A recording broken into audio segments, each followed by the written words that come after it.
खुशी है कार्यकर्ताओं के जोश को देख के। शिमला मेरी जन्मभूमि है, कर्म भूमि है।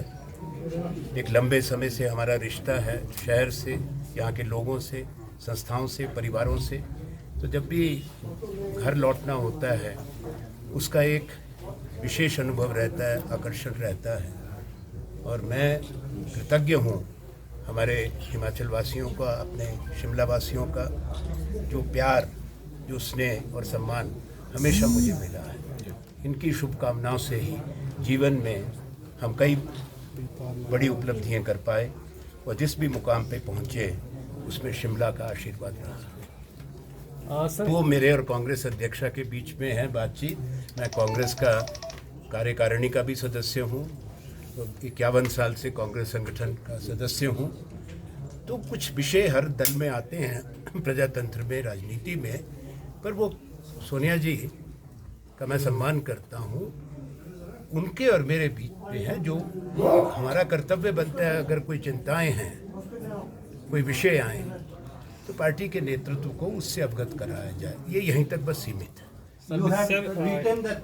I have said it is with the Congress president. I have highest respect for her. We as a party are determined to unitedly fight this election. And I can say that the Congress party here, if it rises above some of the challenges which are there in any democratic party and not be burdened by factionalism, Himachal is in for a change. The Congress party will make a comeback, win the elections. I have no doubt in that. इस बदलाव में आपकी क्या भूमिका रहने वाली है sir? जैसा मैंने कहा, आश्वस्त किया था कांग्रेस अध्यक्षा को भी कि मैं पार्टी के प्रत्याशियों के लिए चुनाव अभियान में हिस्सा लूँगा, प्रचार में हिस्सा लूँगा। और जो विषय हैं यहाँ पे हमारे लोगों से जुड़े हैं, चाहे वो बागबानों से हैं, नौजवानों से हैं, यहाँ के हमारे जो बहादुर सेनानी हैं जिन्होंने फ़ौज में काम किया, पैरामिलिट्री फोर्सेस में काम किया, आज कई विषय उठे हैं। उन विषयों को सामने लाते हुए हम जनता के बीच में बात करेंगे जो लाजमी है कि कोई भी समाज और संगठन, कोई भी संस्था, यहाँ तक कि कोई परिवार भी बिना अनुभव के, बिना बड़ों के आगे चलता है। उनकी अनुभव का कोई विकल्प नहीं है। ये एक संतुलित मिश्रण हमेशा विजय की ओर लेके जाता है। अनुभव और युवा पीढ़ी का जोश और उनकी उम्मीदें, जब वो दोनों एक साथ चलती हैं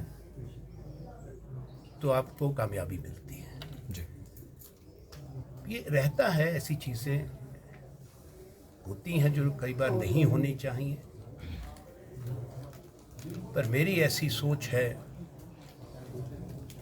कि कांग्रेस पार्टी का सिर्फ हिमाचल में नहीं, पूरे देश में पुनर्जीवित करने के लिए, इसको वापसी लाने के लिए, इसकी विचारधारा को एक बार से फिर लोगों में उसका प्रसार हो, लोग जुड़ें, उसके लिए सामूहिक सोच और सामूहिक निर्णय की आवश्यकता है।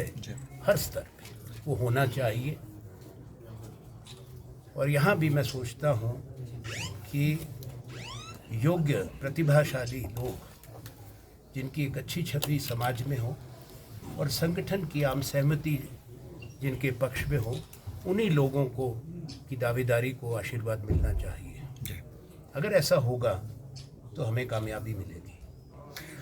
आपने अपने वक्तव्य नहीं मालूम कि मुलाकात की बात कहाँ से है और इस पे हलचल क्यों है।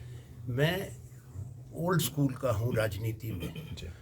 मैंने वो समय देखा है जब बावजूद मतभेद के और तीखी बहस जो संसद में मैंने होती देखी है, प्रधानमंत्री में, नेता प्रतिपक्ष में, हम लोगों की स्वयं रही है केंद्रीय मंत्री के रूप में नेता प्रतिपक्ष के साथ, जिनके साथ मेरे बहुत घनिष्ठ संबंध भी थे। क्या अरुण जेटली थे, सुषमा स्वराज जी थी, पर हमने कभी राजनीति में कटुता आते नहीं देखी, ना ही छोटी सोच उस समय के नेताओं की रही है। तो मैं अब उस सोच से अलग नहीं हो सकता। जेपी नड्डा जी के प्रति मेरी शुभकामनाएं भी हैं, होनी भी चाहिए। मैं उनसे उम्र में भी बड़ा हूँ, हम एक ही विश्वविद्यालय में पढ़े हैं।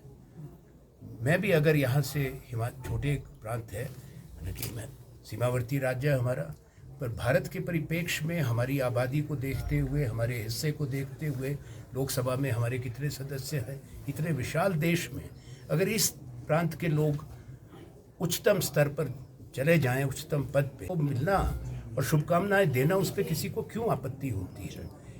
हमारे संस्कार हमको क्या सिखाते हैं? हमारी विचारधारा अलग है।